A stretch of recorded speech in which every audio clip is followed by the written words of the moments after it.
Hi, today we're meeting with Carolyn Schiffhouer from the Winkler Gallery. And Carolyn is a digital photographer who's been with us for, well, quite a number of years. And so we're going to have a few questions for Carolyn. She is the first of our sort of who's who at the Winkler Gallery series. And Carolyn, I wanted to talk to you a little bit about the process of your work, how you do what you do, not only the technical end of it, but sort of your mental approach to it. If you could offer some ideas. Sure.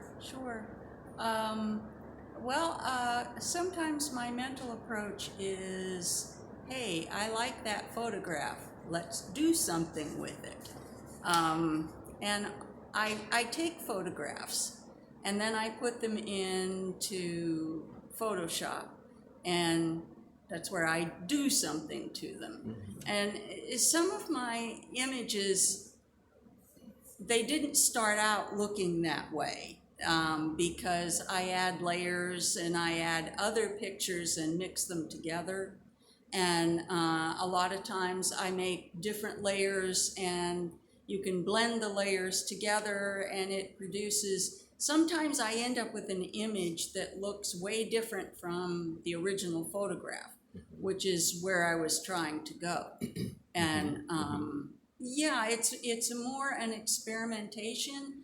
I spend a lot of time making mistakes, like, oh, that looks terrible, and then I move on and I try something different, and then I get an aha moment, Awesome, and right. there it is. Right, so there's a lot of trial and error, pretty Yeah. much with Yeah. most arts. Well, one of the things I love about your work is the numerous layers, how you combine, nostalgic images on top of contemporary color form, and it goes so Sure. much further than typical Photoshop type of photography that people submit sometimes. It's just so intriguing.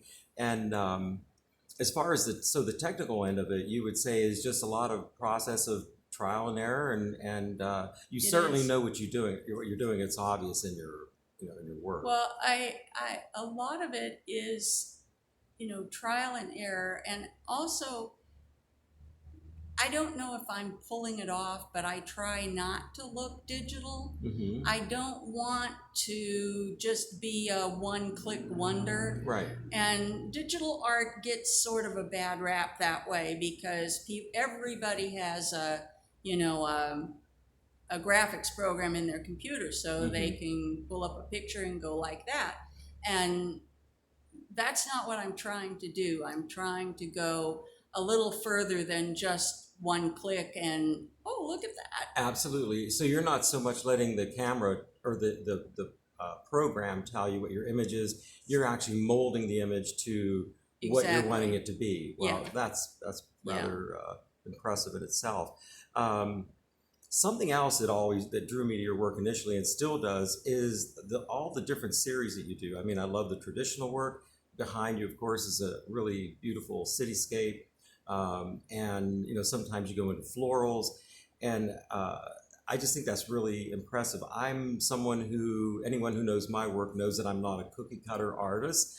A lot of artists sort of get fame or get notoriety because they come up with an exact theme and they do it over and over, and that's never been my style. There are a number of artists in town here I feel the same. I just really hold with high regard because they are always going in different directions. So that's one thing I'm really impressed about your work. Can you tell me a little bit about what inspires you or what makes you go into a different direction? Well, actually, what inspires me are the photographs that I've taken.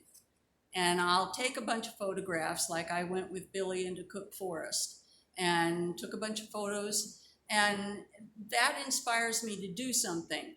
Sometimes I decide to do a whole series, like my Pittsburgh Cityscape series. And the gallery gives me the space to be able to put up a piece that's 7 pieces big and still, fills in the wall, but there's more space for me to put other pieces on other walls, and the gallery still has enough room without it being overwhelming just one person. Right, right. You know, so I that gives me a lot of freedom to explore. Mhm. You know, maybe my next series will be flowers, Right. and I might do 7 or 8 that all go together, Mhm. and I need the space to hang them, and the gallery has that. Well, So- wonderful. Yeah, that's one thing I enjoy too. When I look at your work, you have like one large wall of Pittsburgh scapes that are just beautiful, and yet on an opposing wall, there's a whole series of florals that is just striking in a whole different way. So Yeah, yeah. it is kind of nice you're able to do that. I hope that everyone will come in and check out Carolyn's work. I mean, it's just as beautiful as it is online, and you'll be seeing other photographs as well. Of course, we're looking at having a limited opening here soon, but when you get a chance, come in and see Carolyn. Carolyn, thank you so much for being our first My person pleasure. today, and be sure and check out our next interview with Billy Schwab. Thanks so much. Thank you.